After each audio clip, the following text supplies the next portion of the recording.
Mr. Tim. This morning, there's a famous little sutra about how to wake up the Buddha. And I got out of control when I translated it, so it's not very long, it's like a poem. Would you like me to print it out? Yeah, okay. But it's probably not till afternoon. Okay. Can I email it to you right Sure, now? yeah. So you want to we'll give it out the afternoon class? Yeah. Okay. Sure. I don't think they'll reach it in this class. Okay. Do you want me to print it out just in case we get there? No, that's okay. Okay. Thank you. Sure. Do you have access to the Wi-Fi here? Apparently not. We're only giving super select people, so the one that says 2.4.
Good morning.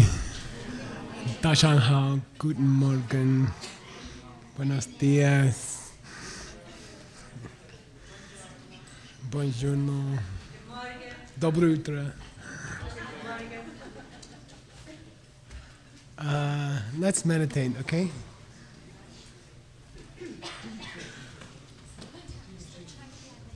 Okay. Okay, thank you.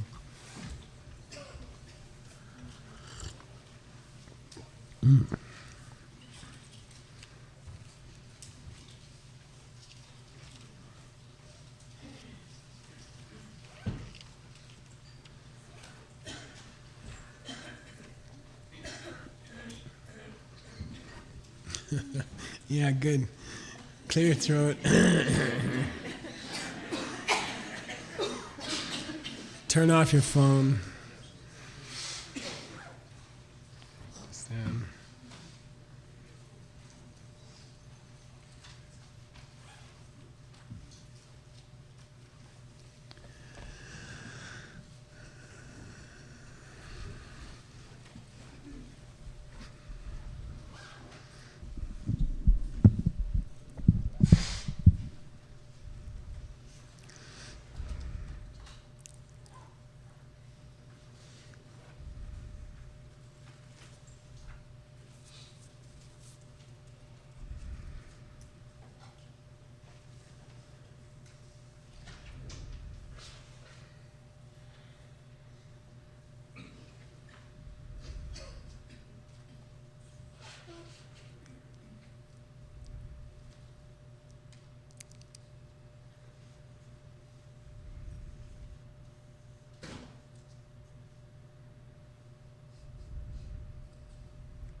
Please relax your fingers.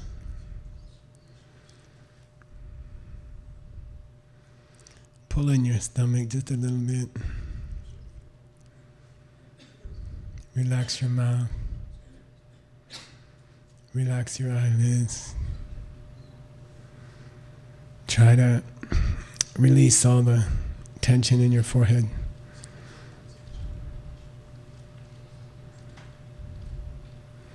And your hands.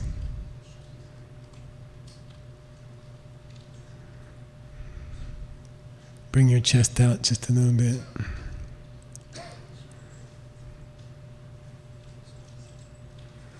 little bit smile.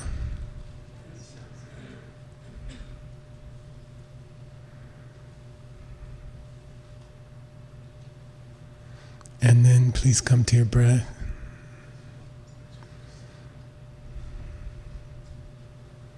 Today let's just focus on long exhales rather than counting. So just long, relaxing exhales.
Then please ask your root teacher, heart teacher, to come and sit with you. And it should be very personal and pleasant.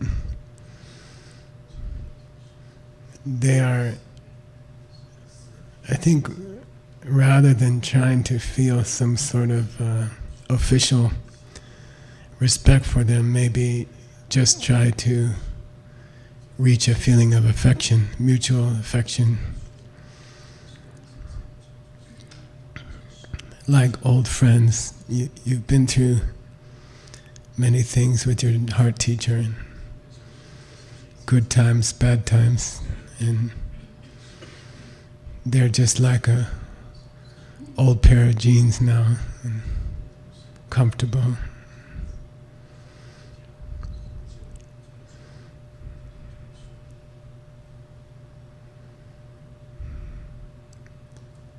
And there's a nice fragrance from them, like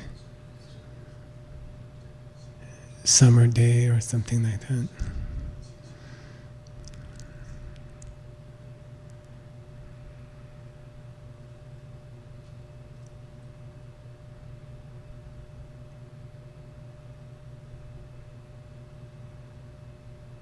Then in your mind, just praise them for something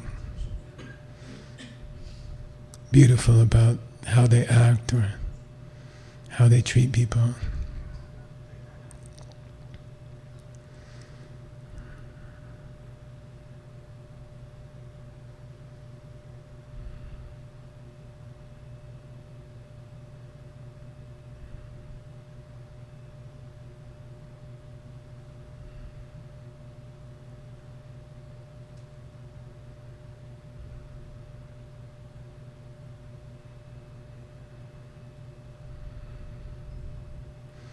Then offer them a small gift. I think it would be nice to offer a single, simple, good thought that you had yesterday during the whole day. Just a small but sincere, good thought you had, maybe about somebody else.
then open up and be honest about something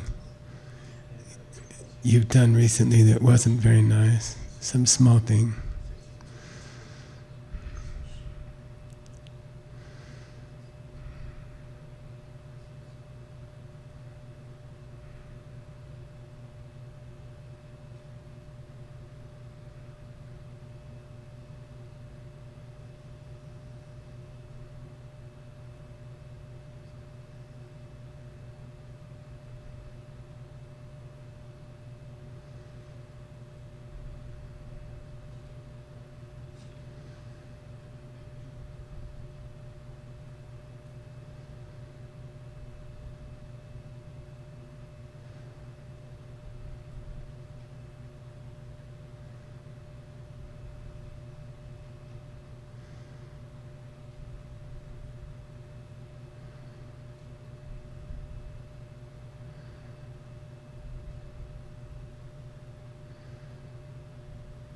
Then ask your teacher to teach you.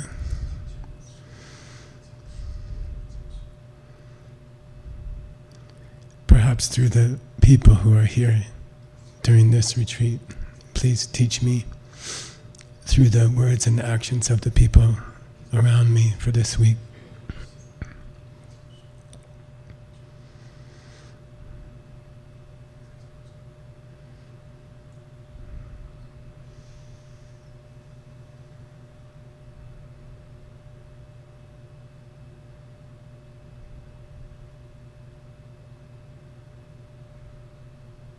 And please stay with me.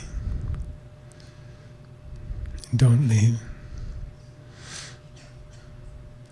And not just this life, but my future lives. Wherever I go after this.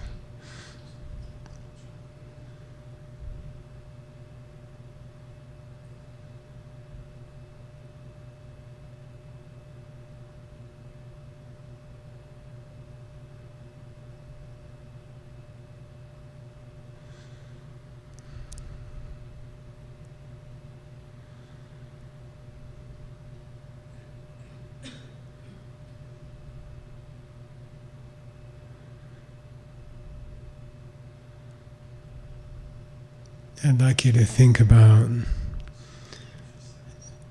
the activities you did last week at work and at home.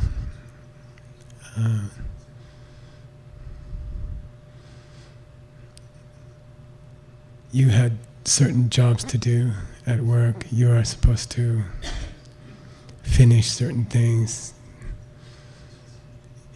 You have to accomplish certain things. Think about some of them. And at home, you have jobs to do around the house or apartment with your family. Just think about 2 or 3 of what you did last week.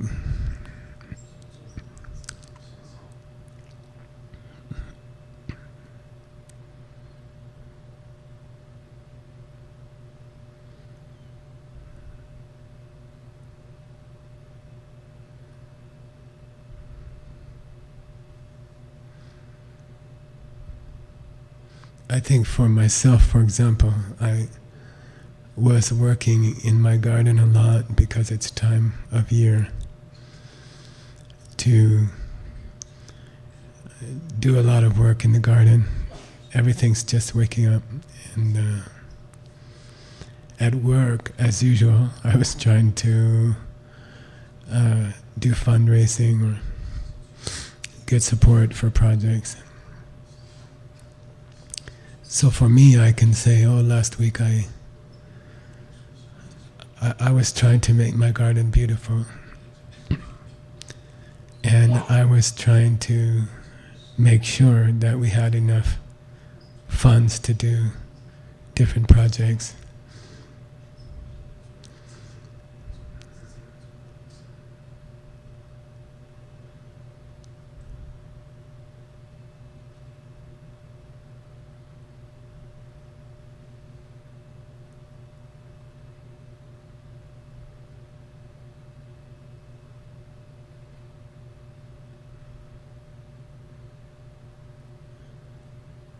Then think about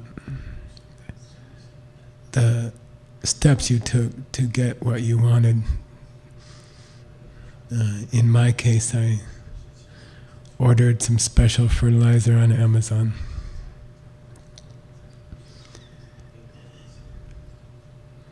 And I pulled out weeds around the house, outside. And I tried to write a contract or an agreement to help fund some of our projects.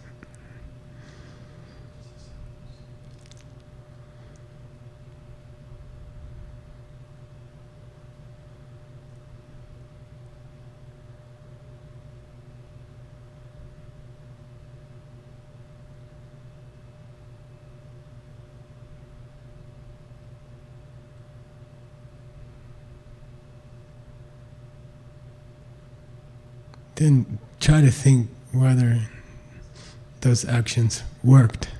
Did they work? In my case, did the garden respond? Did more beautiful flowers come? Does it look like the sponsors will help? Did the actions work that you took last week?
Then you can please ask your teacher to come to your heart. You know what to do. Do it slowly. Ask them to stay inside of you and influence your thoughts and words, actions today.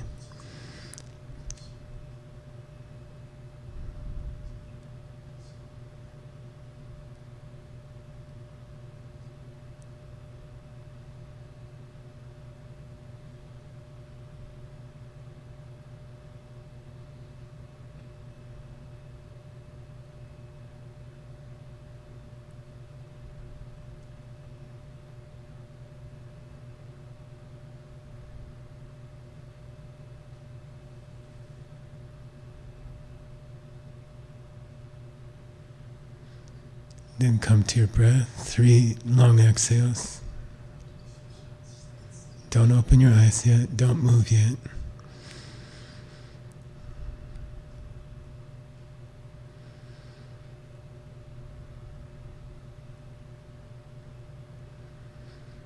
Okay, now you can open your eyes.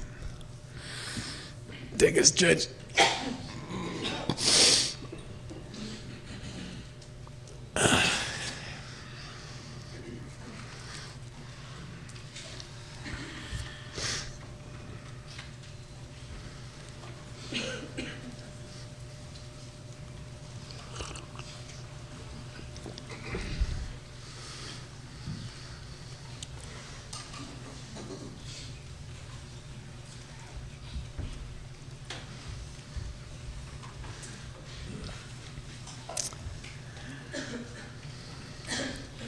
So we just did meditation number 8, page 4.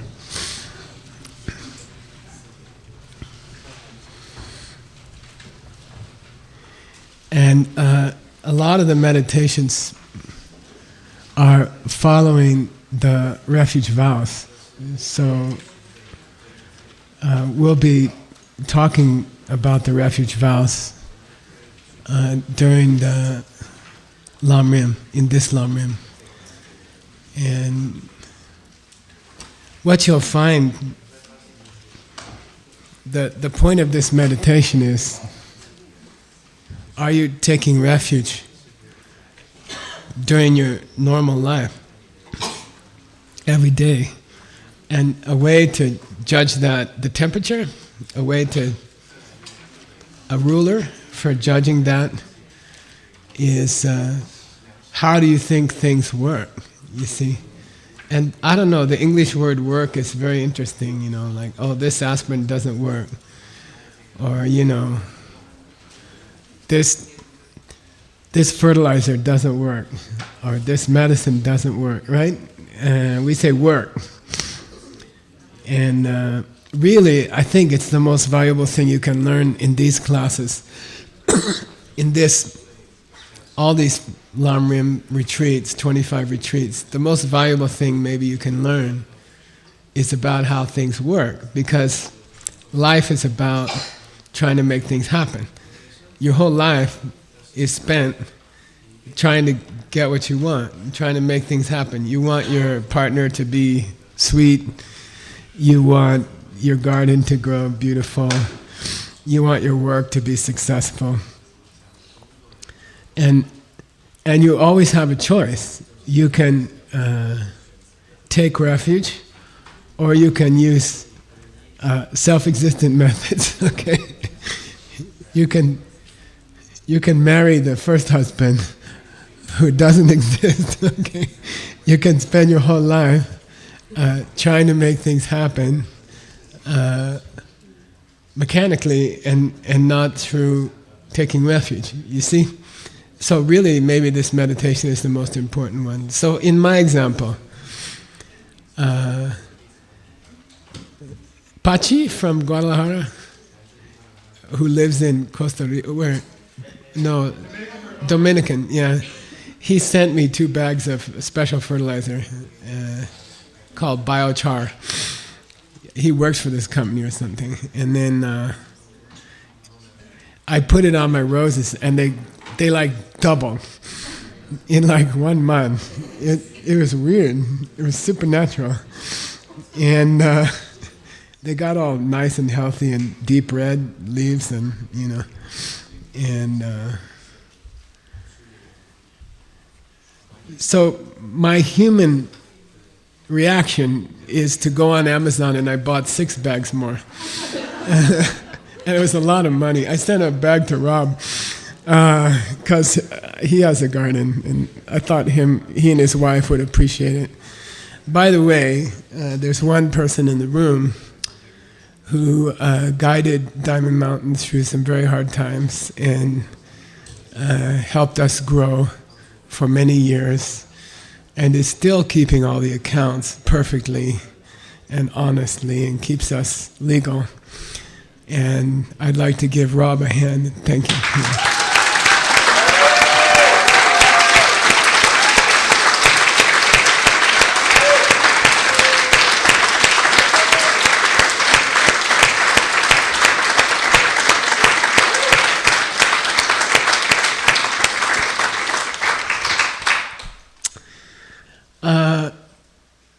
So I put the stuff all over my garden, and everything exploded, you know.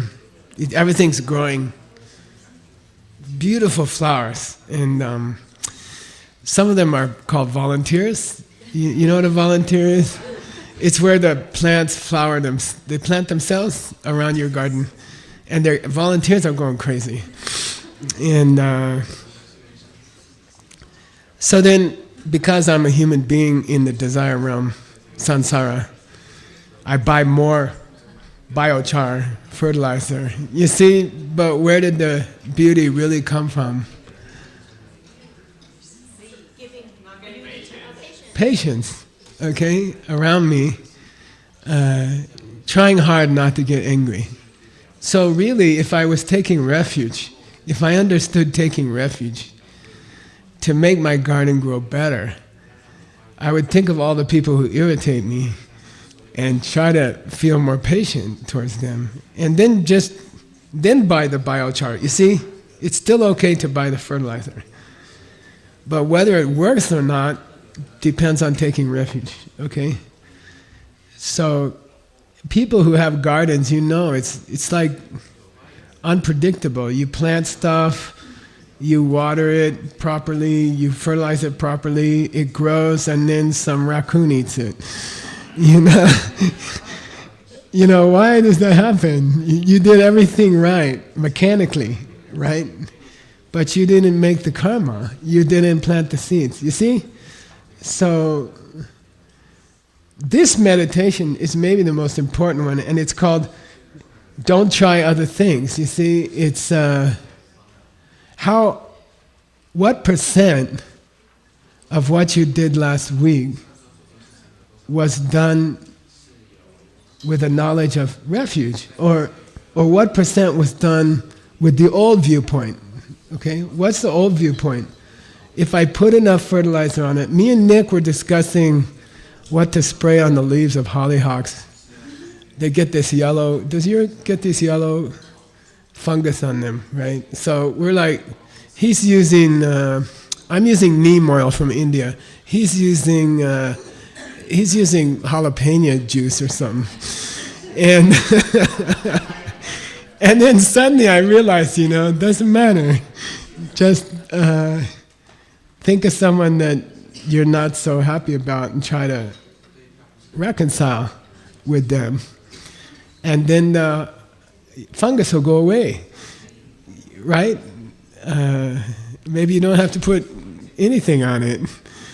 You see what I mean? So I think number 8, meditation number 8, which is part of the first refuge vow. What's the first refuge vow?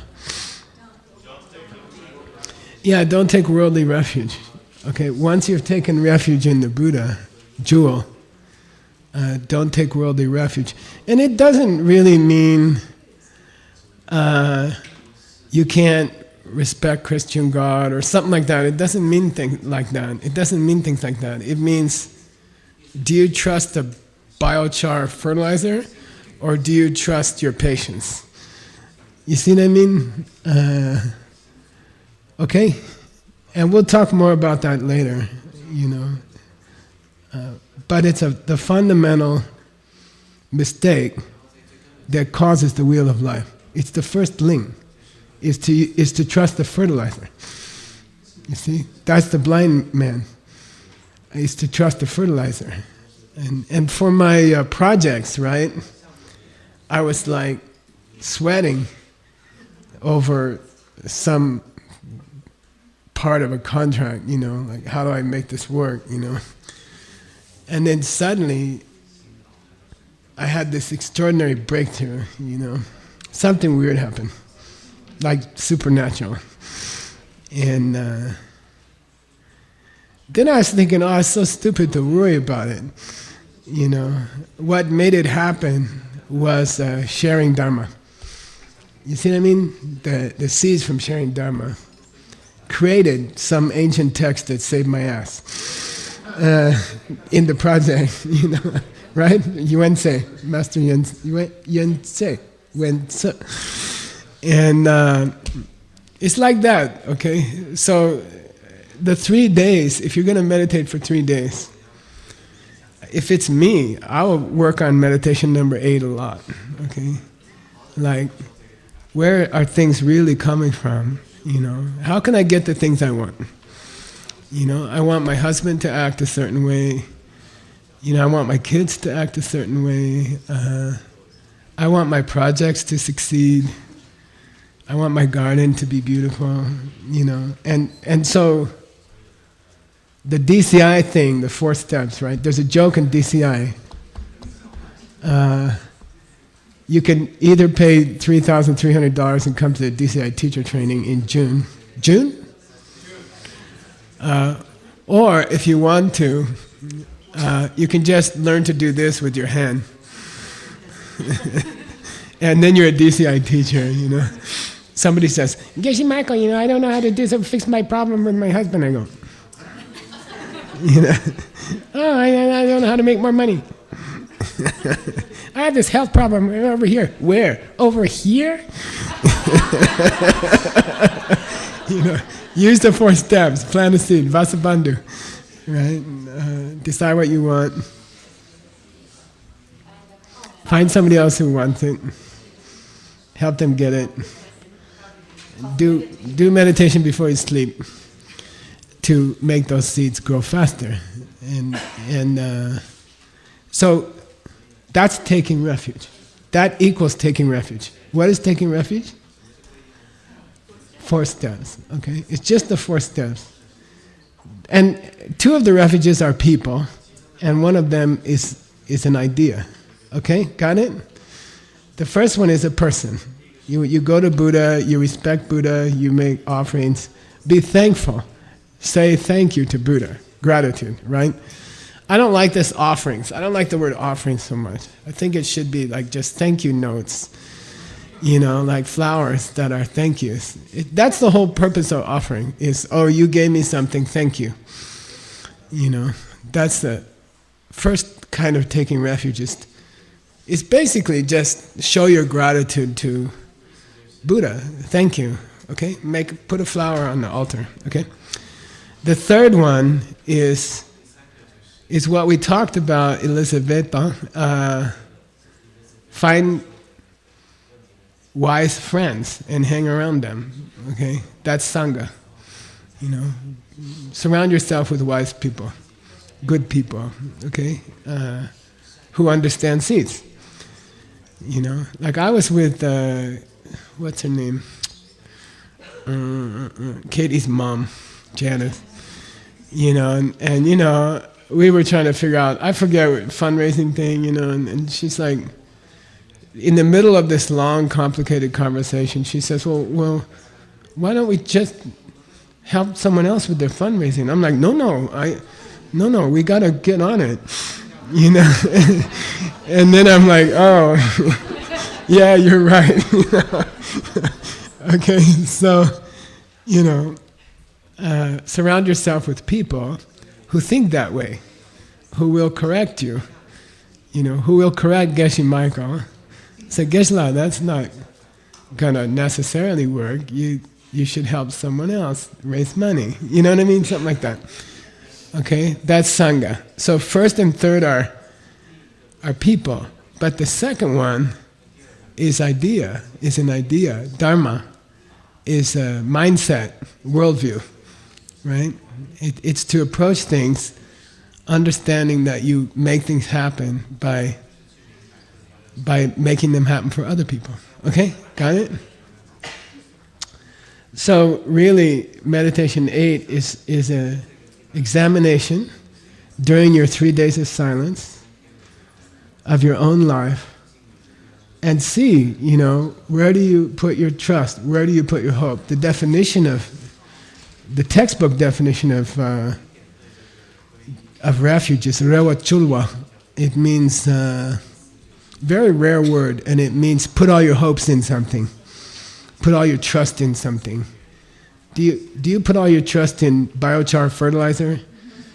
Or do you put all your trust in being patient with the people who irritate you, or situations that irritate you? How do you make your flowers grow around your house? Okay, and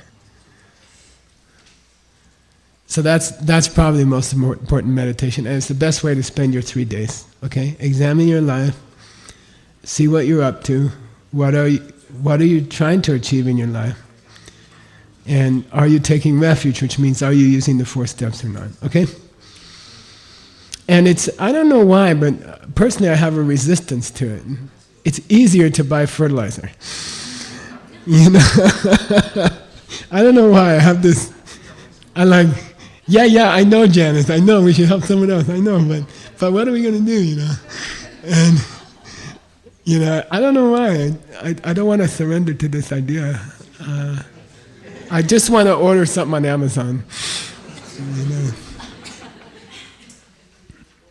So anyway, okay. Meditation number 9. So before your 3-day retreat, I'm going to spend a lot of time on the meditations because you have to do them. Okay. And then we'll cover the same points in the book. So I like it when the book says the same thing I said in some complicated Tibetan sentence. And you have faith in it, okay? I hope. Okay, number 9. Meditation number 9, which we don't have to meditate on, you can do it yourself. But there's a famous story in the Lam Rim, which we will read together. And the abbot of the monastery, in my monastery, when all the monks are together, it's 3,000 monks. Huge. Sarah J. Sarah May Bo. Then in front, there'll be this abbot, this big guy, very wise and they have a lot of power. There's no checks and balances in the monastery. What the abbot says happens, and there's some pretty severe punishments can be given and things like that, So people respect the abbot, and people live in fear of the abbot. And they try to influence the abbot. So there's a story that 2 monks were sitting together, and one of them had the ability to read people's minds. And the abbot was leading a very major ceremony, like a Tara ceremony or something. And the one monk is going like, then he turns to the monk next to him, he says, you want to know something funny? He says, what? He says, our abbot sitting up there, yeah? He ain't a Buddhist. He's not a Buddhist. He said, what are you talking about? You say something like that, you're going to get whipped, You don't say things like that, He says, no, he's not a Buddhist. Oh, why? He never took refuge. He's like using biochar fertilizer. Understand? Okay, that was a very famous conversation. The abbot believes in mechanical things and not in seeds. You see? The abbot tries to make more money by working harder, or buying more things, or selling more things, or doing more advertising, or The abbot doesn't understand that the way to make more money is to help someone else make money. You see? So the abbot's not taking refuge in that worldview. So the abbot is not a Buddhist. Okay? And we talked about the opposite. What's that? What's the opposite of that? Yeah, you can teach a group of 1,000 business people, and I have rednecks from Florida, architect conference, 1,000 architects, hospital architects. Okay, redneck in English means in Tibet they call green brain, but it's the same thing. Leba Jungu. It means very conservative. Like, they don't want to help any foreign countries, or, they just want America to be strong, and they don't want to help anybody. And they asked me to give a talk. And at that time in the American Congress, there was a vote to sell an oil company to China or not? You know? And, you know, of course they're very redneck conservative. So they all said, I asked them at the beginning of the talk, and it was in like a football stadium because each one wanted his own desk, full-size desk. I couldn't see the people at the back. It was too far away. And they each had this big desk, you know. And so I asked them, do you think America should sell this oil company to China? And they're all like, no, no, no, no, no. You know. Then I taught them slowly the pen and the 4 steps, very slowly. I didn't say anything about oil companies. And I talked for like 2 hours. And then finally, at the end, I said, so let's talk about energy supplies for America. How can we guarantee energy supplies for America? They're like, number 1, energy supplies for America. Be strong, America. What's number 2? Yeah, just find another country that needs.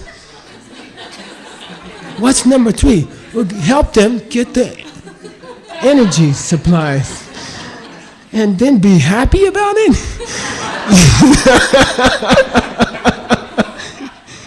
And then suddenly they all started like smiling and crying, and they're like, oh, that's so nice, that's so beautiful, that feels so good, that feels so correct. They came up, all these people came up, they were like, give me 5, man, give me 5. Oh yeah, let's sell the oil company, you know. And in that moment, that 1,000 redneck architects became Buddhists because they took refuge. Got it? So the opposite is true. Sometimes the Buddhists are not Buddhists, and sometimes the non-Buddhists are Buddhists. Got it? That's meditation number 9. Okay.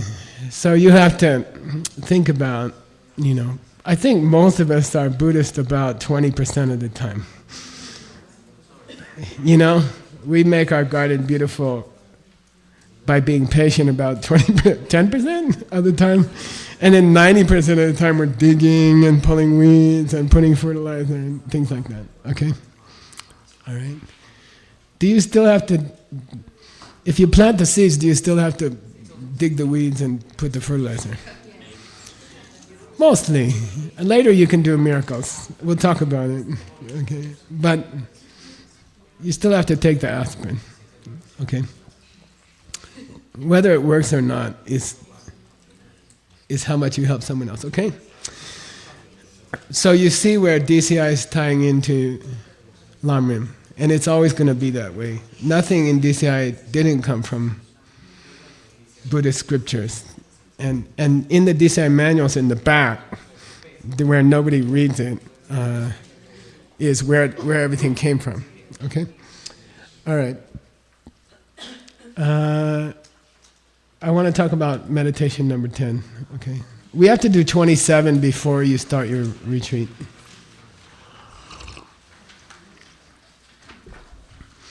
Meditation number 10 is called Earth, the Foundation, and the Inner Essence.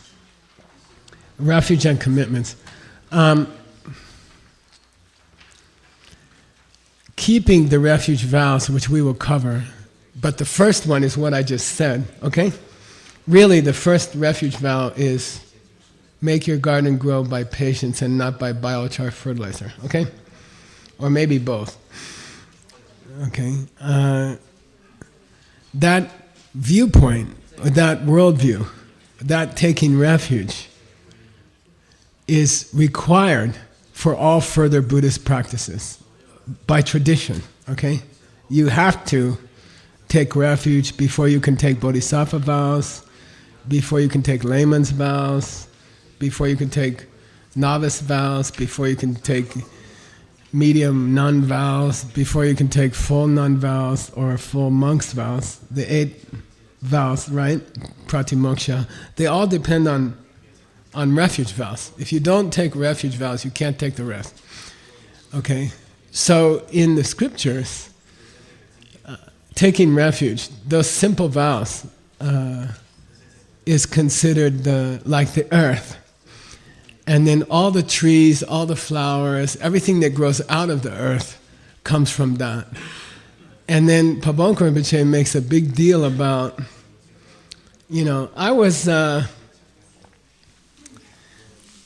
I planted iris bulbs, okay? And they grow in in my house, they grow in two colors, okay? A pale yellow and a pale purple. Very beautiful, very stunning. I'll show you a photo later. I just had to take a photo of them. They're so beautiful. And the dirt where I live is 90% rocks. It's just like Ireland. Right, Mr. Dunn? It's terrible, I take the rocks out of a few square feet and the ground drops like 6 inches, and it's terrible. The ground is hopeless. It takes about 3 hours to plant a rose, because to dig a little hole, just to pull out all the rocks is impossible, Then I plant these bulbs, then the iris grows, and these colors come out. And I'm looking at the colors, I'm thinking, how did that come out of my rocks? How did the plant suck the right chemicals out of the rocks to make these colors? Like it's like weird. There's no yellow or purple in the dirt. It's terrible color. It's like brown, black, and dirt, dust. And then somehow this stupid bulb sucks out only the yellow from the ground, only the purple, and then puts it all into the flower. But only in the flower, not in the plant. It's weird. It just seems weird to me, okay? Pabonka says, refuge is the same, okay? You take good refuge, you understand taking refuge, then all the other Buddhist practice produces beautiful colors. Got it? Like everything, your tantra practice, deep mystical things, deep meditation, difficult practices, they all come from refuge. Refuge is the chemical that makes the yellow flower, okay? It's in the earth, so it's the foundation. So that's why I put, it's the same with fruits. I put an apple tree here in the picture, and whether the rest of your Buddhist practice is successful depends on whether you take refuge well. It's the soil. I call it dirt, and then V says, no, it's soil. Kat used to tell me that. Don't call it dirt, Geshe Michael. So you do the same thing. Okay? So it's the foundation. Okay? Refuge is the foundation. So during that meditation, when you do it, you can think of all your practice, your meditation practice, your yoga practice, your study, and you can try to tie it into your refuge.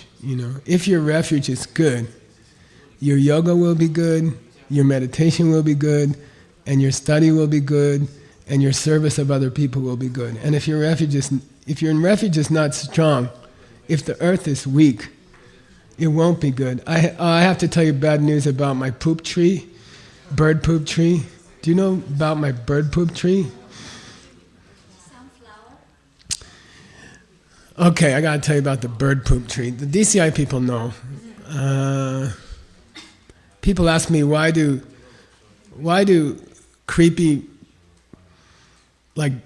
gangster drug lords become rich? Okay? Why do mafia guys become rich? If karma is correct, they shouldn't get rich, but they do. Some of them. So then I said, that's called bird poop. And they said, well, what's bird poop? And I said, well, there's a tree that comes from China. It's called mulberry. And you need it because silkworms only eat mulberry leaves. So to make silk, you need silkworms. To make silkworms, you gotta have mulberry leaves. That's the only thing they like to eat. They're more picky than me. Okay? And somebody brought it to Arizona. For many years it was secret. In ancient China, it was a death penalty if you told someone about mulberry trees. And the first mulberry seeds were carried out of China in the hat of a noble woman who wanted to share them. And she hid them in her hat. And so anyway, they grow all over Arizona. They grew in my school when I was a little kid, and we used to climb them. And they're nice because they don't need much water. And the birds like them because they make a little berry, mulberry, purple berry. So anyway, I always wanted a mulberry tree. But my gardener partner said, I don't like mulberry trees. They make mess on the ground. You know. Then one day I went out, I was working in the garden, and there was a plant about this high, you know. And I'm like, I asked my V, I said, what is that? And she said, she said, oh my God, that's a mulberry tree. She said, did you plant that? I said, no, I didn't do anything. I don't even know what it is. She said, it must be a bird poop mulberry tree. Because they eat the mulberries, and they're in a rush, like someone trying to get to meditation class, and they don't digest the berries, and they poop the seeds, and then the seeds have nice poop fertilizer around them, and they grow pretty fast. Okay, so I always bragging about my good karma that a bird pooped mulberry tree in my front yard. But then V said, I don't want it in the front yard. So you have to move it. I'm like, okay. So I dug it up. While I was digging it up, I split the taproot, which is going to kill it. She said it can't grow. Now it will die. I said, but can I plant it anyway in the backyard? She said, okay, you can plant it, but it's going to die. Then I planted it, and it grew. It's about 3 meters high now. And but then the gophers came. And these are little like rats, and they live under the ground, and they eat the roots. So now, I don't know. So the bad news for my bird poop tree friends, I went out to work on the tree, and I touched it, and it went woo. And like, oh, there's no foundation, you know. That's what your life is like if you don't take refuge properly. Okay, you grab the tree and it goes. It just went like this. Then I shake it and the roots are gone. All the roots are gone. You know, this animal ate them. So I asked her, "Do I have to pull it out?" She said, "Really, you should pull it out." And I said, "Can I just try?" So you have to pray for my mulberry tree. Okay, I'm still going. It's still going. It's trying to put a leaf out. What it means is you need a foundation, okay? Without those roots, forget it. Everything else is fake. It looks strong, and when you touch it, it goes whoop. You know, you get a little problem in your life, and your practice collapses, you know, because the roots aren't good, okay? It's like, it was really disappointing. I touched it and it went, and then I pulled it and it went, and I'm like, and your practice will be like that if you don't know about refuge. If you don't take good refuge, your practice will be no foundation, okay? And you will collapse the first time you have a problem, okay? And wah, okay? Your practice will be like that. Also yoga, stuff like that, okay? All right, then. What time is it? Let's do one more meditation, then take a pee-pee break, okay? All right. We'll do number 11.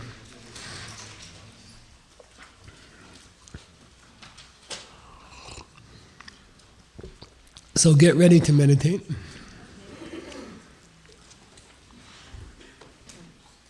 Oh, by the way, so that's how mafia guys get rich. They gave some money to their nephew 10 years ago. They did one nice thing. Then they killed 20 people. But the gift of some money to their nephew made them rich. And it will always go away. It will always collapse. Okay? All right.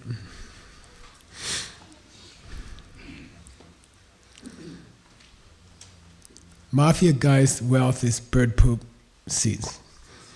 Accident. Okay.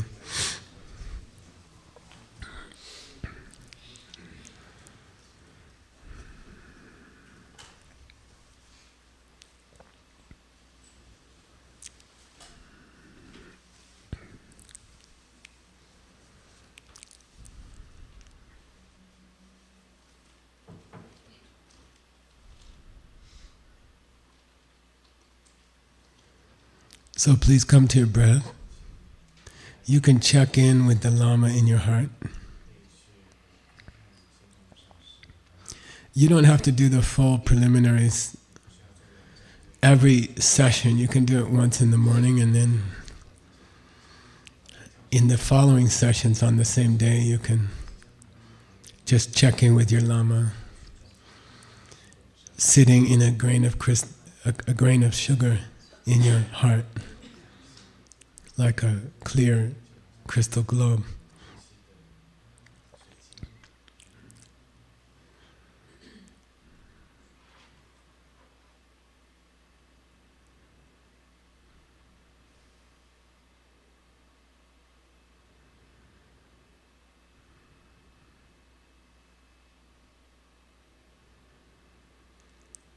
And bring your mind to the center, to your breath. Let go of the outside world, let go of the things happening everywhere in your life. These 3 days are your days. Let go of all the other things you're doing, and you will find that you do them better afterwards.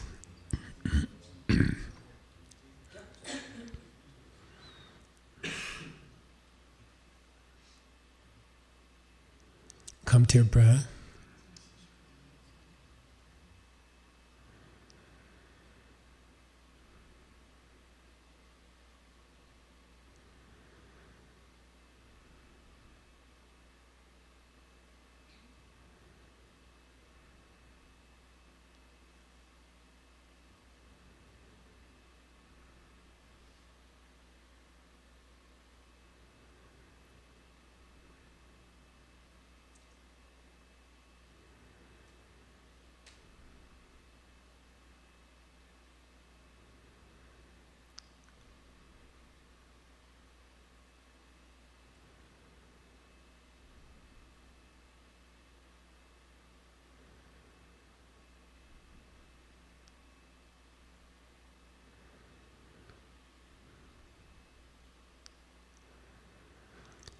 Then I'd like you to think about some pretty serious mistakes you've made in your life. Maybe before you knew about karma. And those are kind of like time bombs. Those seeds didn't come back to us yet, many of them. And some of those actions were pretty serious. I was involved in an abortion. I can think of that kind of when I was in college. So I can think of time bombs waiting for me. Some very heavy negative karmas are waiting inside of me. And at some point they will blow up, and I'll get some very serious problems.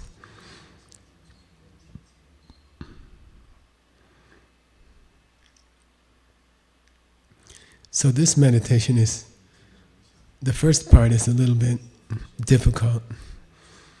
We have to try to think of people that we really hurt, or mistakes like that we made, mostly that.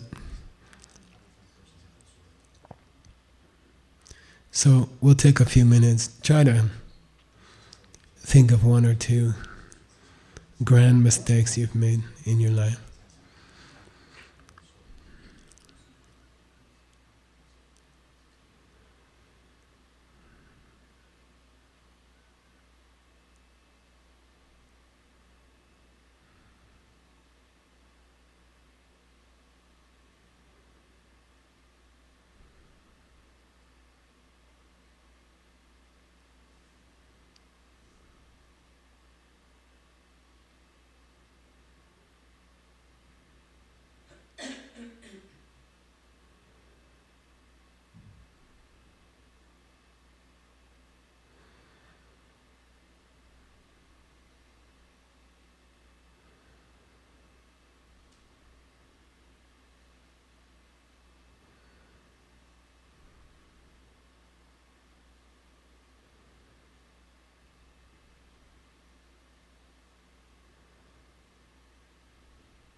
then think about the few things you're doing nowadays where you are taking good refuge. You are using the 4 steps.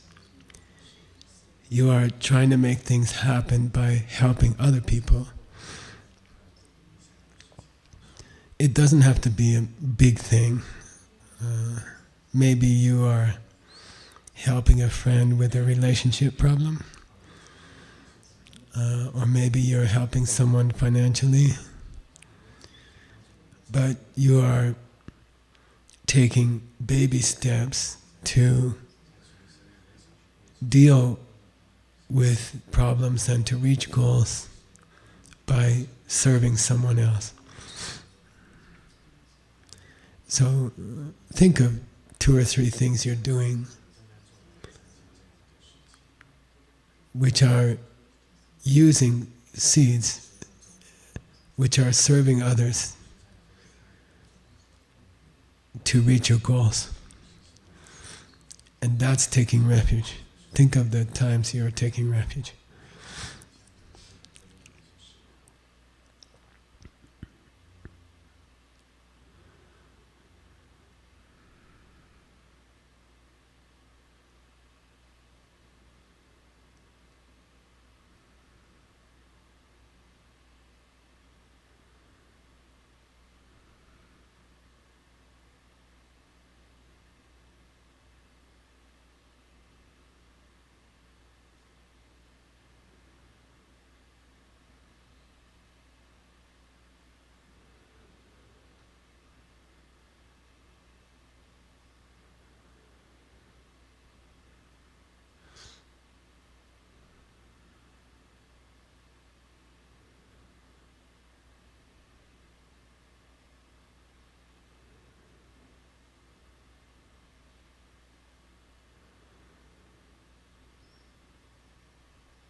The third and last part of this meditation is to just spend a few minutes appreciating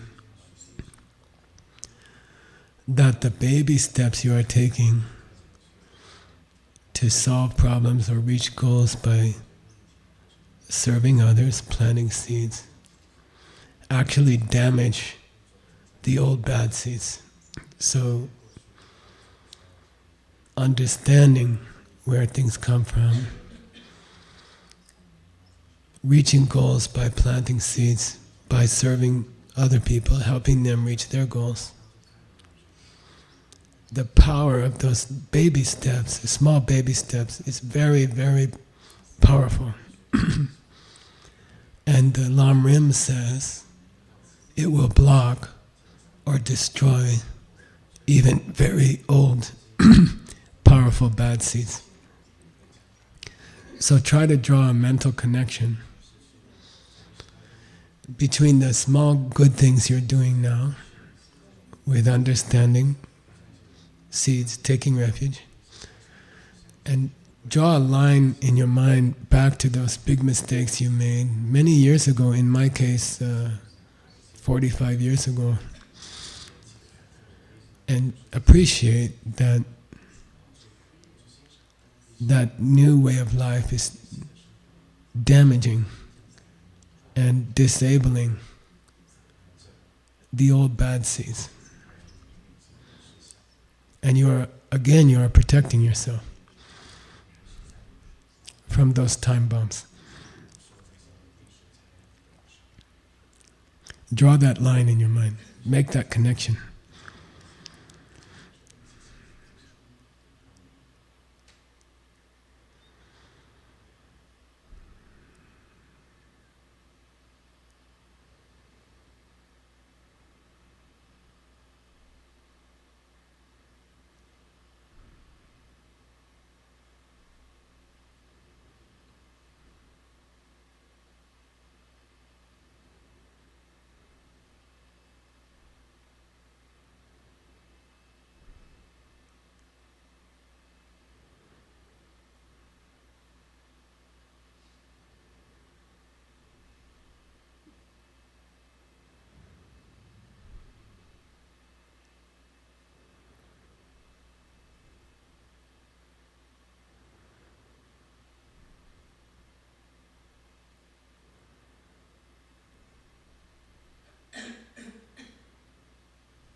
Then watch three deep exhales.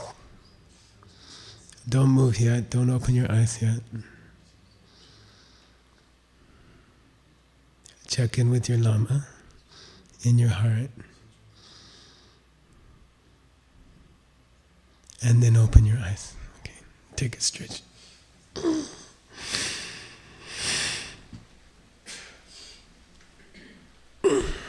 So the picture, which you can memorize, right? Just memorize the pictures, and then you can figure out what they're supposed to be about. Okay.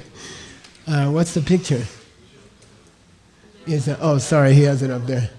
Yeah, like he's protecting himself from time bombs that he laid 10 years ago, 5 years ago. Okay, he's got an umbrella. Okay, so that's why we put the lady with the umbrella on your schedule, for example. Okay, so you are protecting yourself not only from future problems, but you can protect yourself from past bad seeds that you planted. Okay, refuge has this beautiful ability. We talked about it in the Wheel of Life. The second link of the wheel is, what's the picture? Yeah, a guy making powder. And by the way, I was reading an interesting commentary, I think Vasubandhu. He said the fact that it's a wheel is important, that the potter is using a wheel. But those are seeds that you haven't put in the ground yet. They're not. They might not grow if they never get the necessary water and fertilizer. Okay. Then link number 10. There's 2 links of the 12 which are karma. What's link number 10? Pregnant woman. Okay. It means the seed is ready to open. Okay. And then there's a long discussion of what takes a seed from number 2 to number 10. What is it? Why didn't they just make one link in the wheel, which was karma? Why do they have 2?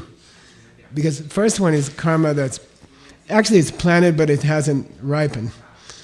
And then 10 it has ripened and the baby's gonna come out, okay? So something happens. Also underground, right? It's kind of a miracle. It's very, exciting when you're a gardener. You plant some watermelon seeds, you cover them, you put water, you give it biochar, fertilizer, and then something happens down there.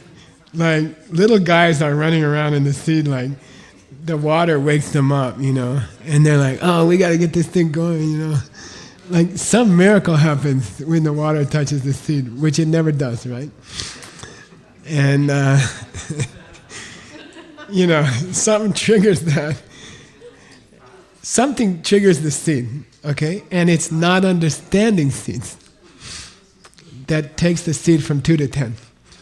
Link 2 to link 10. So if you understand seeds and you use them, it damages your old bad seeds. Got it?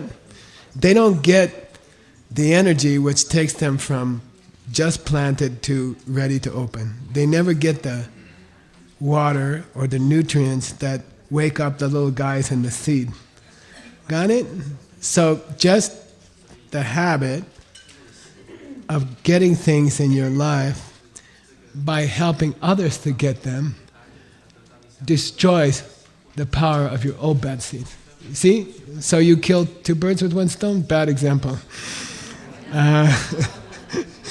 You plant good seeds for your success, but by doing that, by understanding seeds, you destroy the old ones, or you deactivate them. Okay?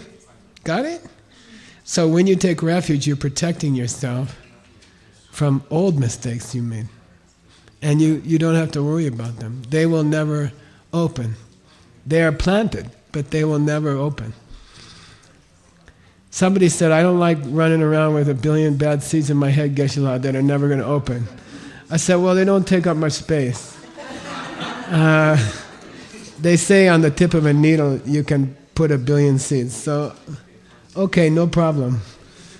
There's a kind of some plants will, if something invades them, they will grow a cyst around the. Cyst means like a hard coating around the problem, and then the plant will grow fine. You see what I mean? So what you're doing, you're putting those bad seeds, you're coating them with like steel or something, and they will never grow. They will sit there forever, frustrated that they couldn't grow, you know, and you will never get the problem you were supposed to have. Okay, got it? That's a cool meditation if you're working nowadays on obstacles. If you're having obstacles to a relationship, or your finances, or your health, do number 11. Okay, work on number 11. Okay, got it? All right, we'll take a break. When you hear the bell, please come back. Okay, it's 9:50? How about 5 after 10? Something like that. Okay.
Okay, we'll start.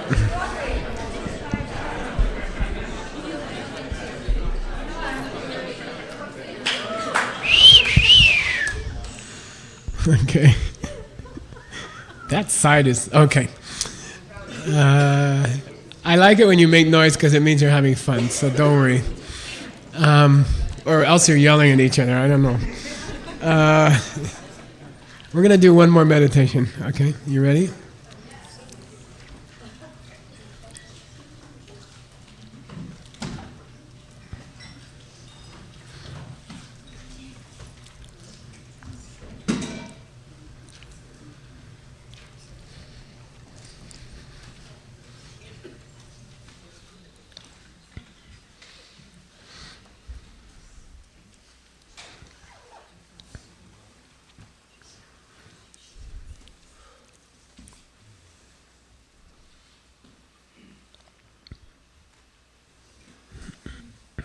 You want up here?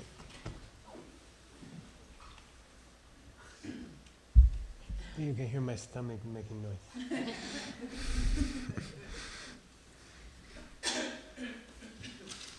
I recorded with Amazon. I recorded some of my books, and you go to a special room. It's on springs, and there's a window, and the guy sits with the book, and you sit with the book, and he stares at you. And if you say the slightest thing wrong, he says, "Stop, start again." And then this guy came in with a big pillow, a lady actually, and she says, "I'm ready for you." And I'm like, "What?" And she tied it on my stomach. And she said, "We always tie a pillow on your stomach when you're recording an audio book, because your stomach makes noise. So if you put the iPhone here, you can get the full Geshe Michael."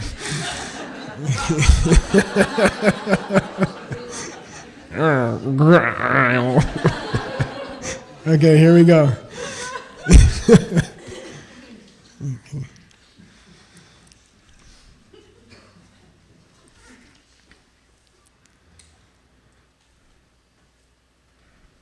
Relax your eyelids. Relax your mouth. Shoulders are maybe still a little bit tight. Check your shoulders. Especially if you did words class yesterday.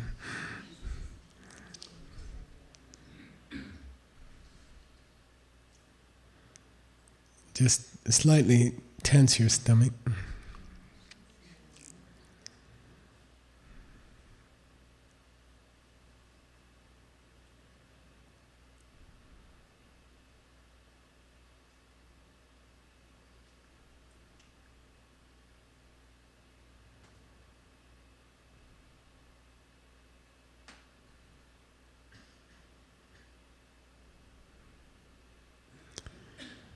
This meditation, which is number 11, I think, in this one we do the opposite from what we did last time. So I'd like you to go back in your life, even very far when you were very young. And what are the seeds that you are most proud of? You know, when did you do the really kind things for someone else, took care of someone who was very sick, or served poor, like our New York Sangha doing? What are the moments when you really sacrificed what you wanted and served someone else? Take a few minutes and think about the highlights of your spiritual life.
Now again, please think about the small baby steps you are taking in nowadays to achieve your goals or solve your problems by using seeds. The 4 steps to plant good seeds and the 4 powers to stop old ones. Think about the progress you're making, the evolution in this new view of what makes things work.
And then finally draw this connection again. Those good things you did, many of them were long before you really understood about seeds. Those old good seeds are waiting in your mind to grow. And they are watered, they are woken up by all the attempts you make nowadays to use the 4 steps, to use seeds, which is taking refuge. So try to appreciate and draw a mental connection between the attempts you are making nowadays to plant seeds and the very huge old good seeds that you planted, which have been multiplying ever since then. And if you can, in your 3-day retreat and in your meditations, if you can strengthen that mental connection between your practices nowadays and good seeds you planted long ago that have been building up lots of interest, then it will trigger those seeds and cause them to flower in your life in the coming weeks and months. And you'll see a very sharp increase in beautiful things in your life. So draw that connection.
And then try to imagine how those seats might open.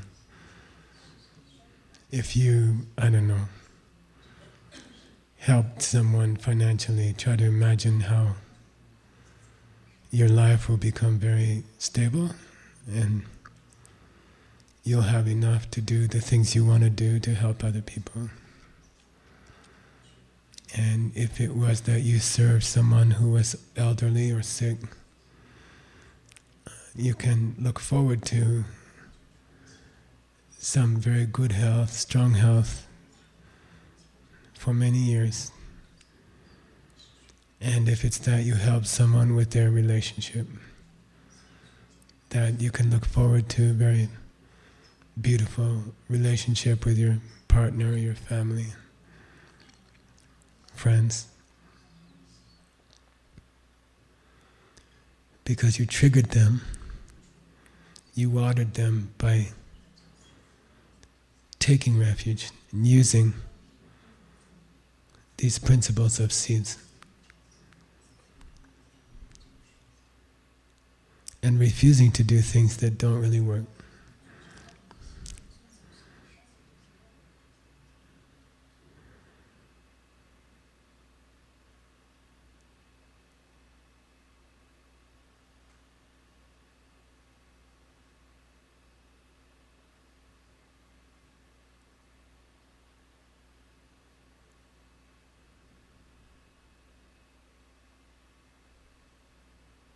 Then 3 deep exhales.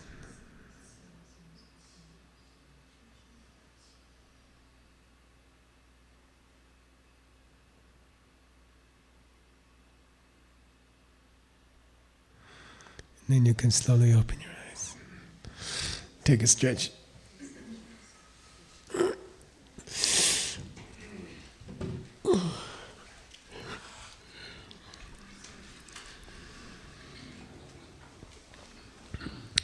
Okay, I'm going to do some scripture, Lamrim.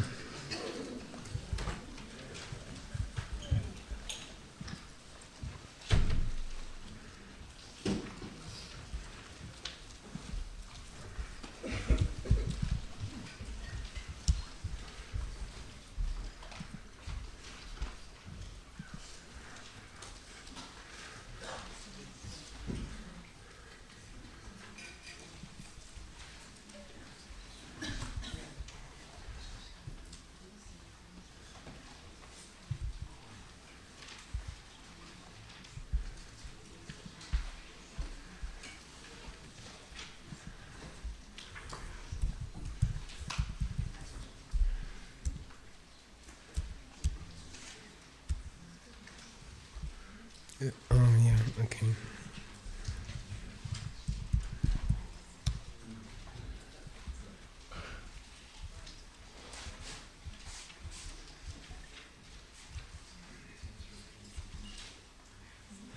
Okay.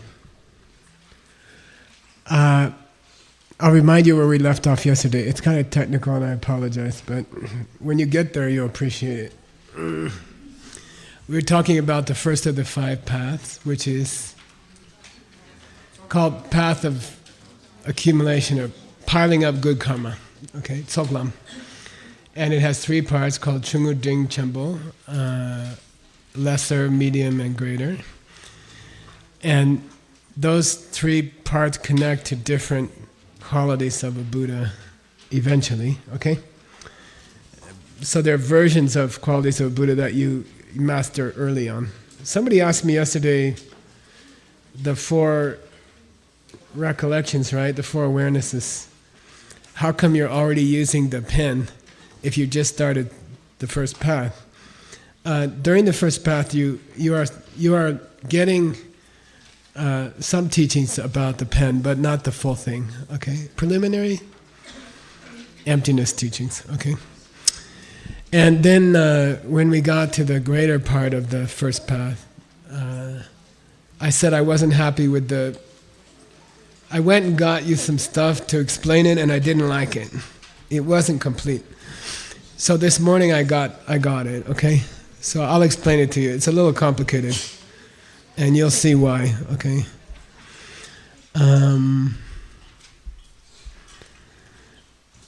Let me see.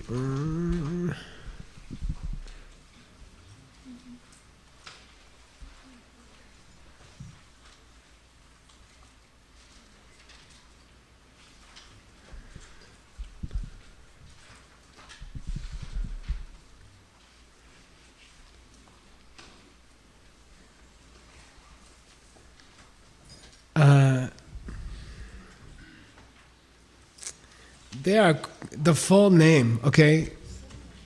Okay, this is complicated, just don't worry about it. It's called Pongwe Duche Dan Dembe Zutuki Kangba, okay? Pongwe Duche Dan Dembe Zutuki Kangba, okay? It's a long name. I'll give you the meaning of the name, and then you'll see why I had to look it up. Pongwa means to give up something. Duche means a factor or a cause or a trigger. Demba means to possess. Zutru means miracles. Kangba means somebody's feet or legs. Okay? You ready?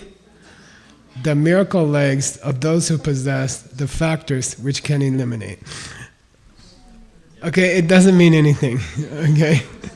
So I went and got a good explanation. And I looked through 1,000,000 pages of scripture because we have a database. And that database is because of people like John Brady, Nicholas Shaw, and Adam Andrade, and I think you should thank them.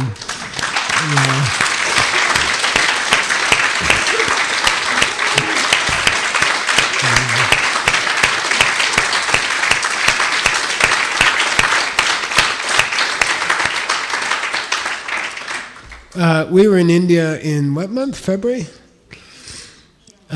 Giving DCI talks, and we had a guest with us from Singapore, and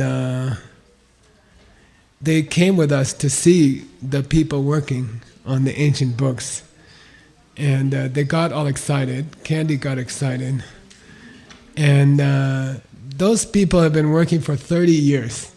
This is the 31st year they are working. Some of them have been working the whole time. The project is 31 years old. And they never had health insurance. And so I'd like to thank Candy's taking care of that. And thank you for that.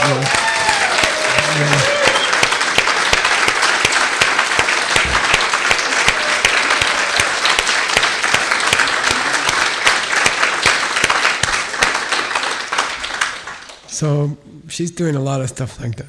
Thank you for that. She just squeezes people and money comes out. I don't know how she does it. You have to teach me. Okay, so I don't feel comfortable if I don't explain something which is in the book. Okay, I didn't want to do it. He mentioned it. Okay, then I don't know if the Chinese has a footnote or I don't know. To explain the last three groups, for example. Does it?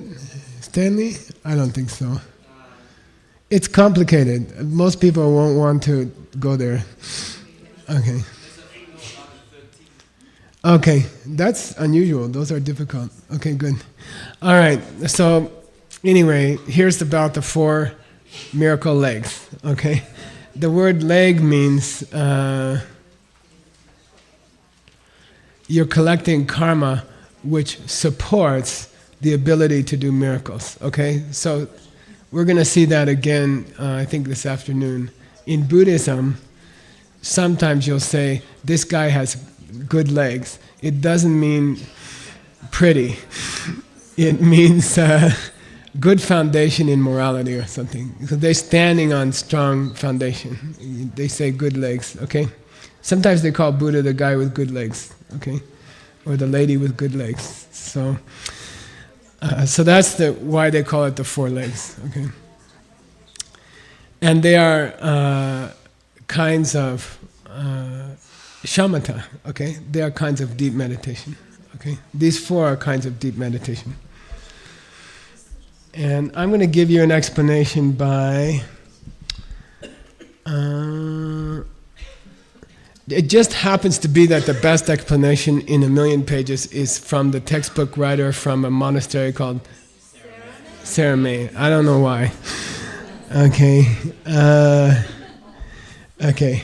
The first one is called the miracle leg of aspiration. Okay.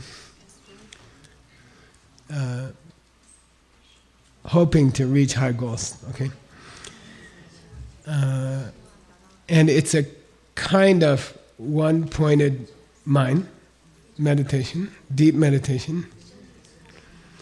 And its function is to work against the 5 obstacles to meditation.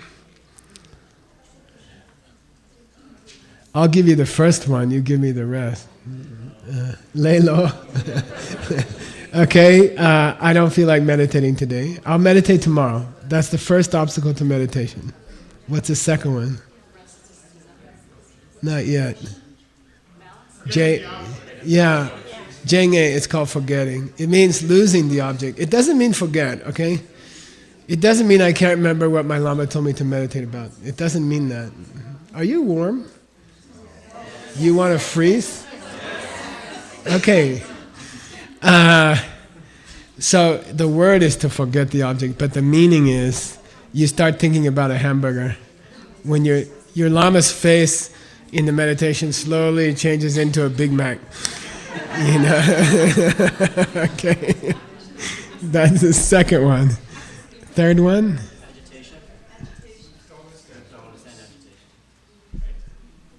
Yeah, dullness and agitation together. Okay? The mind gets too high or the mind gets too low. Then number 4? Yeah, you don't take action. You forget. If your mind goes low, you don't think of something cool to bring your mind up. If your mind's too high, you don't think of death, which will bring it down. Okay? What's the 5th problem? Taking action when leave it. If it ain't broke, don't fix it. If it's not broken, don't fix it. If the meditation's going smooth, leave it alone. Okay? Don't keep checking. Okay? So the first of the 4 miracle legs is a meditation where you're able to stop those 5 problems. Okay? Okay. Second one is a kind of one-pointed meditation where you have extremely good effort. You're able to hang in there when things are tough, and you break through obstacles in your meditation. You hang in there, and you work hard. It's hard work in meditation. That's the miracle leg number 2. Okay, miracle leg number 3.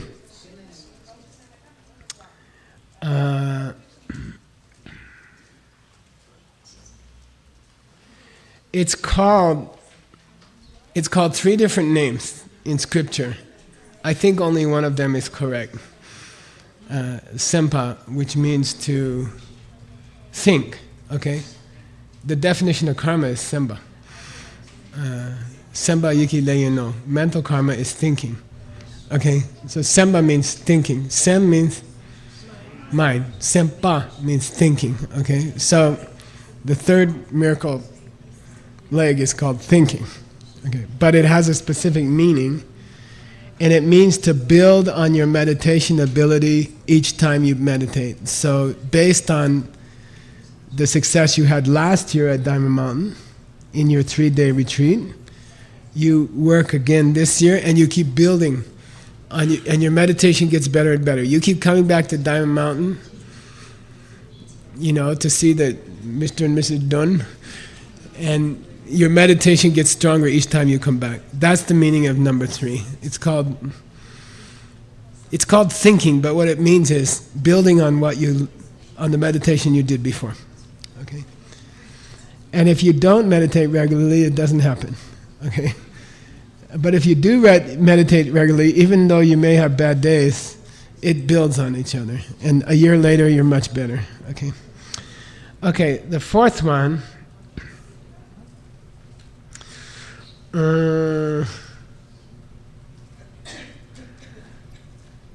it's called meditation where you act correctly. Okay, it's called meditation where you act correctly. Act correctly means you can think about the emptiness of things correctly. Okay? You start to analyze things. And that has 8 qualities, okay? So when you explain the 4 legs, you have to talk about the 5 problems. We finished that already. That was in the first leg. And when you get to the 4th leg, you have to talk about the 8 good things that are triggers for giving up things. Okay, so now we got that. That word was part of the name, right, of the 4. They were called miracle legs, which help you to give up, which are triggers that help you to give up negative things. Okay, so it comes in the 4th one. Okay, that's why I was having trouble yesterday. All right, I found a lazy author who just gave it that long name, and I didn't know what the heck he's talking about. Okay, now I found a Saramay Lama. He's from 1500s. Okay, and he said, so he says, you want to know the 8? Okay, he gives them. Okay, he's very thorough. You will recognize the first 4. Dumba Tsowa Depa Shinjang. Anybody? Trigger anything for anybody? Dumba Tsowa Depa Shinjang. Those are the 4 antidotes to the first meditation problem.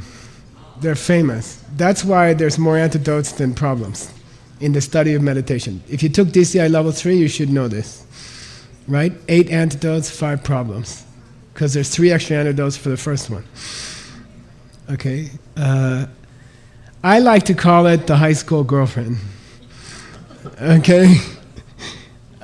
In the discussion of the first meditation problem and the 4 antidotes to it, I like to talk about the high school girlfriend. Okay? Why?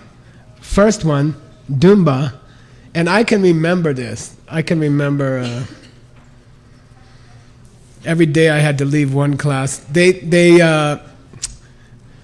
The school decided I could write the school constitution instead of going to class one class a day. So I would go to the cafeteria and write. And then I'd always pass this classroom and there was a really pretty girl inside, and I just like run into doors and stuff. So I was just thinking, I'd like to take her out or something. That's called Dumba. That's the first meditation correction. What's the first meditation problem? Yeah, no, it's not really laziness. It's like I don't feel like doing it today. I'll do it tomorrow. You can say the first meditation obstacle is, I'll do it tomorrow. For sure, I'll do it tomorrow. I'll start my diet tomorrow. For sure. I'll do yoga tomorrow. Today I'm just a little tired. Okay? I just don't feel that good today. Okay? So the first correction is to want it. I want it. It's like the girlfriend, She's not the girlfriend, right? Yet. She just look into the window and you're like, I want that. Okay? So think of that. Or a boyfriend, okay? In high school. It's like, I want that. That looks nice. Okay? What? The ability to meditate well. That looks cool. I would like that. Okay? It's like some kind of attraction. Okay? I want that. Okay? That's number 1. Then tsowa. Tsowa means move your ass. Do something. Okay? Tsowa is similar to tsundru. Okay? Do something. In my case, I did the classic thing at Washington High School in Arizona. You hang out near her locker. And then when she's coming around the corner, you bump into her and drop her books. And then, you pick up her books and then you talk to her. You say, I'm so sorry, what's your name? Are you busy on Friday? Okay. Actually, he has them out of order. I'm sorry. I have to change it, okay? Dumba, he has them out of order. The first one is Dumba, which is I like it, okay? The second one is Dempa, which is faith, which is, I believe it will help me, Okay, I believe in it. Okay, Depa. Shraddha. What they call Guruji's nephew, Sharad. It's a corruption of Shraddha. Okay, Jiva Mukti, Sri Patabi Joyces. The person in charge now, his name is corrupted from Shraddha. So the second one is Depa, which means you see the good qualities in it. You're always counting her good qualities, okay? So Dumba means you like her. Depa, Dumba, well, it's totally out of order. I'm sorry. Depa means you like it, faith, and you would. Sorry, can we start again? Depa, Dumba, Tsuwa, Shinja. He got them way out of order. Sorry. Okay, Depa first. Depa means in meditation you understand the good qualities of meditation. You have faith that this can help me. Okay, that's first. I'm sorry. So cancel everything. He's got them out of order. I apologize. Depa is the first one. And that's where if somebody says, what's cool about her, you can make a list. Okay, it's what kind of meditation? Shargo. Oh, you want to know what's cool? She looks nice. She's got a good car. You know. Okay, you can make a list. She had a good car. So those are the... You can make a list. That's first, okay? Sorry, let's start again. Depa. And it's called faith, but it's not really faith. It's just, I can tell you 5 good things about meditation. Or I can tell you 5 cool things about this girl, okay? Depa. Dumba means, I would like to take her out. I want that. Okay, that's the second one. He's got them out of order. Depa, Dumba. Then Tsulwa. Then drop her books. Do something. Okay? Move. Okay? Tsulwa. To get meditation. Okay? And then Shinjang is what? Yeah, Shinjang means you got good at it. You took her out 3-4 times. You know how to get her to kiss you. You know, everything's going good. Okay? So Shinjang means you get good at it. Because you do it a few times. Okay? You did it enough times that you get good at it. Shinjang is divided into 2. What are those? Shinjang is divided into 2. Physical and mental, okay? Your body gets used to meditation posture, and your mind gets used to meditating, okay? So those are the first 4 of the 8. Got it? You know these 4 because you studied DCI level 3, okay.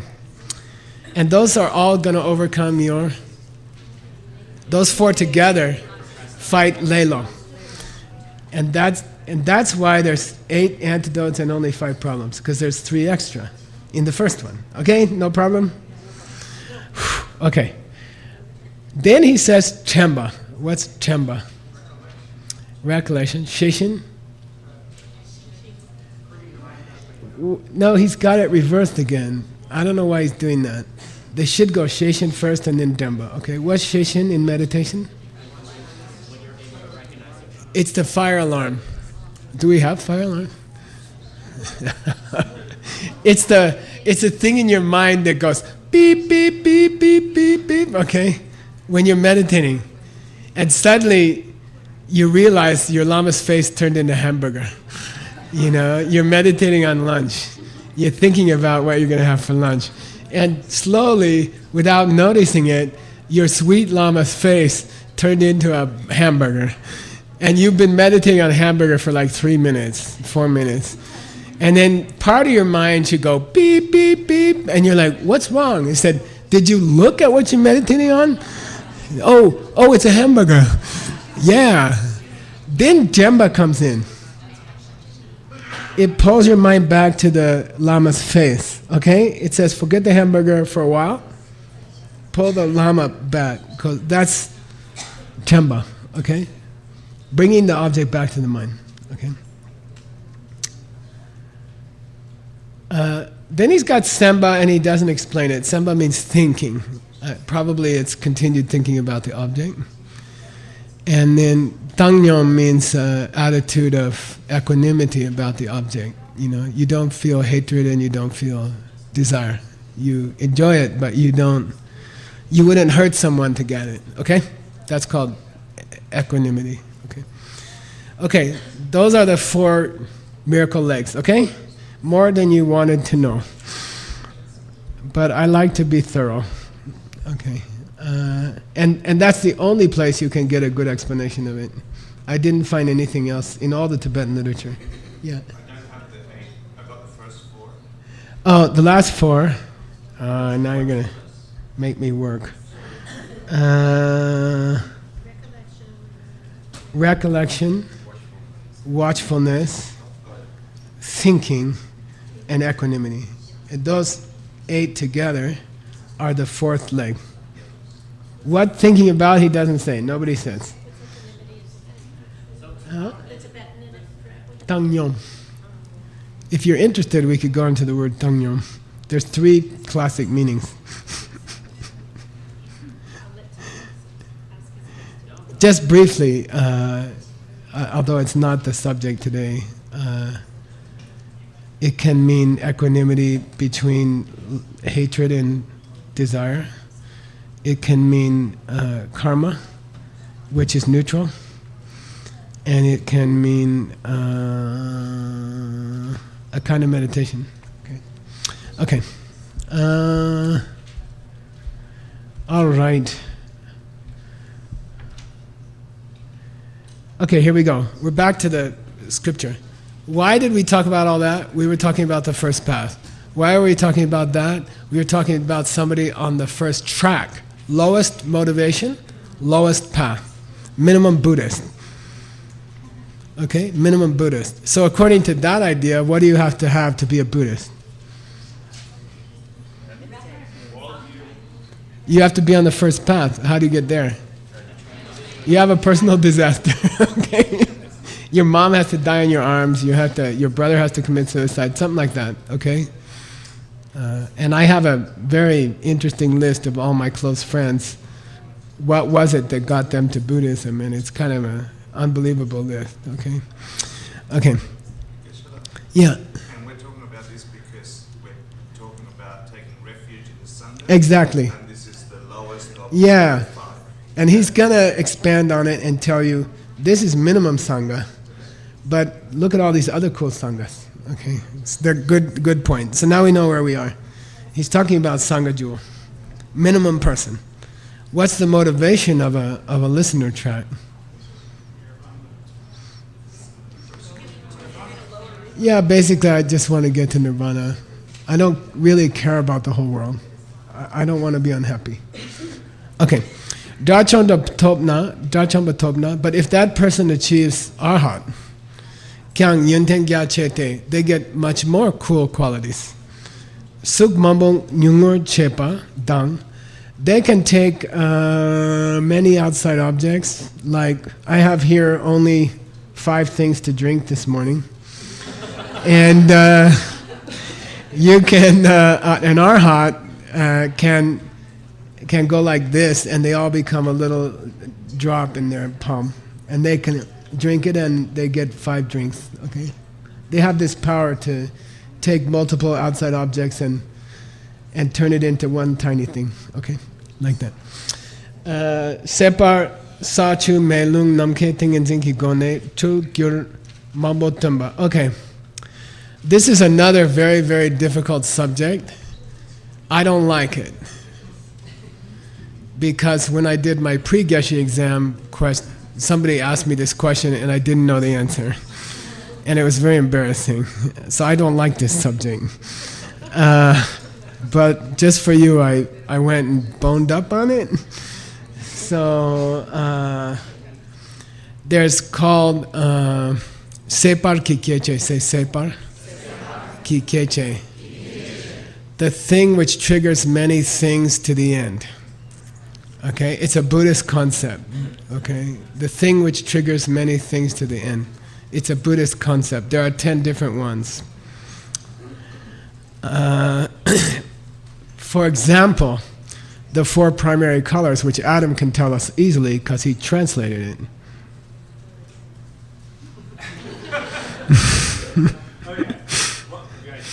Yeah, yellow. Red, white. Yeah, whatever. Okay. Anyway, so the 4 primary colors are 4 of them. The 4 main elements are 4 of them. Sa, Chu, Me, Lung. What's that? Earth. Sa, Chu, earth, water, fire, wind. Okay. And then there's one called Namka, space. And I think there's consciousness. Okay. So these 10. And what it refers to is the ability to change those things in an object. Okay? So like if I have power over the earth element, I can make this metal melt just with my meditation. Okay? Or I can, if I have Separ Kitingen Zen, I can turn water solid and I can walk across a lake. If I have that level of prayer or that level of concentration. So we believe what Jesus did is real. It's Separ Kitingen Zen. There's a word for it. He turned the water element into earth and he walked across a lake. Okay? Or I saw it in some other movie, Hidden Tiger, Crouching Tiger, whatever. Somebody runs across a lake. Okay? We believe it's real. We believe it's possible. If you have a high meditation, you can adjust the elements in an object, okay? Or colors. Which basically means you can make a cell phone turn into a watermelon. Okay? Jigme, I need more watermelons. Where are you?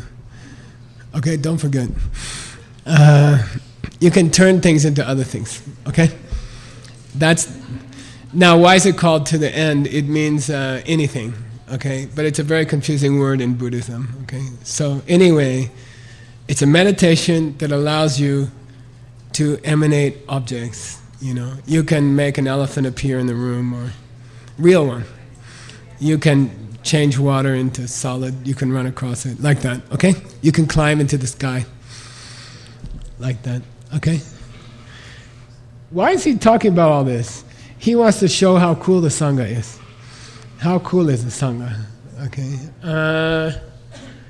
Okay, Gone Tugur Mangbo, you can emanate anything you want. Dulja Kang Yosar Shakpa Sok, you can travel through the sky to teach students in different countries without an airplane, without United Airlines. I'm embarrassed to say my airline is United, but they already started acting better.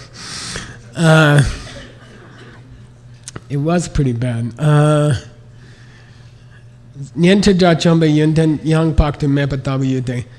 these are good qualities of an arhat on the lower track, on the lowest track, listener track, okay? I think Shariputra was considered, and Modgalayana, they were considered lower arhats, okay? Bhakti Mepa, good qualities, inconceivable. Tumba Deje, after the Lord Buddha passed, Gawa Mutekpa Tulne Shaktun Kiringla, his student named Nanda, who we're going to hear from if you go to Indonesia. So we have a program August 23, 24 at a place called Borobudur in Indonesia.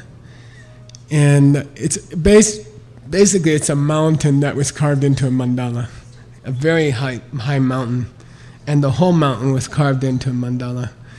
And it has 2,500 panels about the size of this wall of the story of all the Buddha's deeds and all the Bodhisattvas' deeds. So we're going to go there August 23rd, 24th, and I'm going to teach some of the panels that relate to how the Wheel of Life was first painted, okay? So if you have time, talk to Jenny, okay? And you're welcome to come. Anyway, that's just one story of how the Wheel of Life was painted, and there are 2 other stories. And this monk named Nanda, it was involved in the second story. Okay, and the third story is about a very beautiful lady who complained about the lack of women's rights in Buddhism during the Buddha's time. And that led to the third painting of the Wheel of Life. So it's a beautiful story, very powerful story. But you have to come to Indonesia or you don't get to hear it. Okay, Gawa Mutepa Tune. So this, after the Buddha passed away, Nanda defeated some other scholars in debate, okay? And he taught for 7 days, Shaktin, and he got 80,000 people to see emptiness directly. Okay? In 7 days of teaching, he got 80,000 people saw emptiness directly. Okay? And he's lowest level, Arhat. Got it? He's lowest level, Arhat. So, the Sangha must be pretty cool. That's the idea he wants to say about that.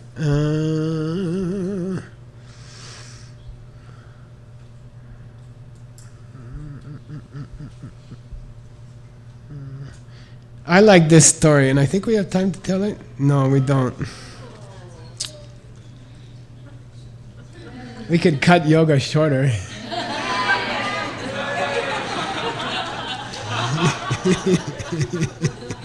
Let's tell a story, what the heck? So there was, I believe he's a Hinayana Arhat named Upagupta. In Tibetan it's called Nyarbe. Okay, Upagupta. He was teaching. Now I'll teach you the Lamrim version, and then I'll teach you the real story, okay, from the sutra. Okay, so here's the Lamrim version. Che Sungkap, he was teaching Dharma. Du Dikto Chen. By the way, Dikto is a very weird word that means evil. So there was an evil demon, and he wanted to interrupt the teaching. So he caused a rain of food, like, I don't know, French fries. And then people in the audience stopped listening and they started catching the French fries. Then when they got tired of that, he started dropping money. And they were like, oh. And they stopped listening to Upagupta, you know. And then after a while, people started to listen again. So he emanated as a beautiful girl dancing. And Pakpe Medo Gitawa. Then he didn't like it. He got irritated with the demon. He was an Arya. So he took a flower garland and he put it over her head. And suddenly she looked very ugly. You know, like a demon or something. She showed her true form. And then everyone started listening to the Dharma. Everyone started to listen. Okay, they're just showing the power of even a Hinayana Arya. Okay, now you want to hear the real story? So it's in a sutra that Nick was teaching in Guadalajara, I think, which is called. Yeah, it's called the Sutra of Wise and the Fools. Some are wise men and some are fools, but I need a little something. There's a song. Okay, it's called the Sutra of Stupid People and Smart People. Okay, Dozang Lung. All right, here it goes. Uptagupa ni Chirmindopa Debu Topo. He achieved, now they make it clear, he achieved non-returner, which means almost arhat. He doesn't have to come back to the desire realm. Dene yashe ki kimda de la shunun langne raptu yungo. From a young age, he left the home life. Kimdaki kyang deshin du pune tsulakang du chide, and his parents gave him to the monastery. Chimju popo, he started taking layman's vows. Re dene lo nishud songwana. When he reached 20 years old, he was allowed to take vows, take monks. You're not allowed to take full vows until you're 20. Nyambadzokso, he took full vows. Nyambadzokte suwa danshi leki nyambadzobadachambagirto. And then after that, he became an arhat. Okay. Rekpa sumdang numbershepadutan dende, he understood the 3 knowledges and the 6 kinds of clairvoyance. Mawala Popa Semi Shepa Gyor. He became a consummate teacher, Dharma teacher. Ne mi mambo dute chutembache, and many people would come to his teachings. They say du dikto chenki kor mambo nang du serki zongse dongse charshin du pape. Then this demon got irritated that he was having such big classes, and he dropped money on the audience. Okay, and everyone stopped listening and tried to grab the money. Okay, the next day he was teaching again. He was teaching dikto chengi, and then the demon dropped flower garlands from the sky. Char pape kungi sem trukso. Everyone got distracted by these beautiful flowers. They say chinyin kormambo dute chitemba chepa le. The next day he was teaching again. Duki gyabo lambo che tun tinkat katan kane. The demon emanated as the king of elephants in a dark blue color. Okay, Chewa Druk with 6 tusks. Okay, Chewa Reliliang Zingbureri. He's so big that each tusk has a lake on the end of it. Okay, a whole lake on the end of the tusk. There's a whole garden. He's so huge that there's a garden on the end of the tusk. Okay, and a lake. Okay.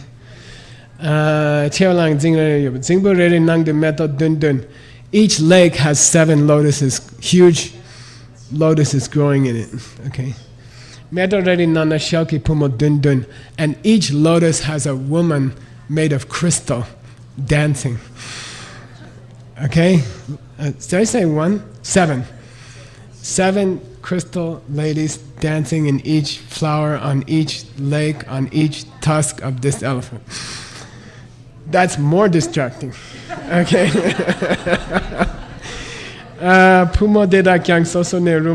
Each one was doing a beautiful dance. And even the elephant was going like this.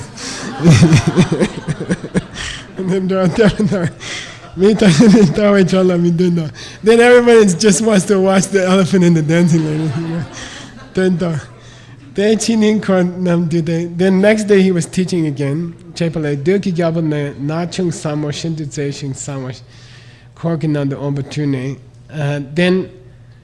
the demon emanated a single very beautiful woman who walked through the teaching and distracted everybody, especially the boys. Chitendo Korshiki Nanda Ong Chune Mikuna de Mikmizumbata. Mikmizumba means they couldn't stop, they couldn't even blink. They're like that, Mizumbata. Chunyambajedo, they forgot to listen to the Dharma. They mataktu. Then the Arya, he went like this or something. And she changed to her skeleton. Then everybody's like, ew. Then they start to think about death, and then they said, please teach, please teach. Okay, end of story. Okay, that's the real story. He showed her skeleton. He made her look at her skull, and everybody forgot how beautiful she was. Okay, all right. Nancy, you want to do?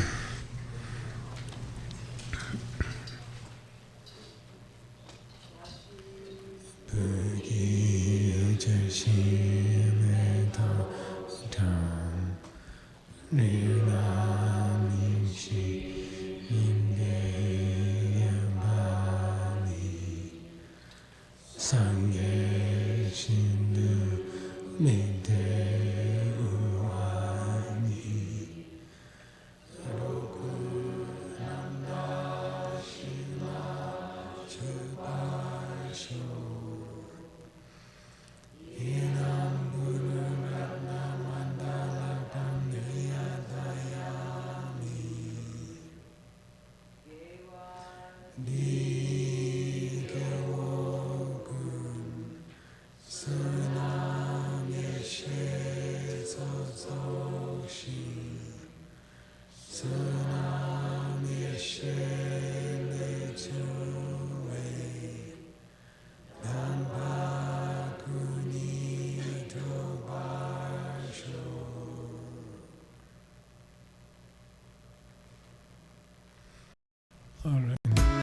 Go.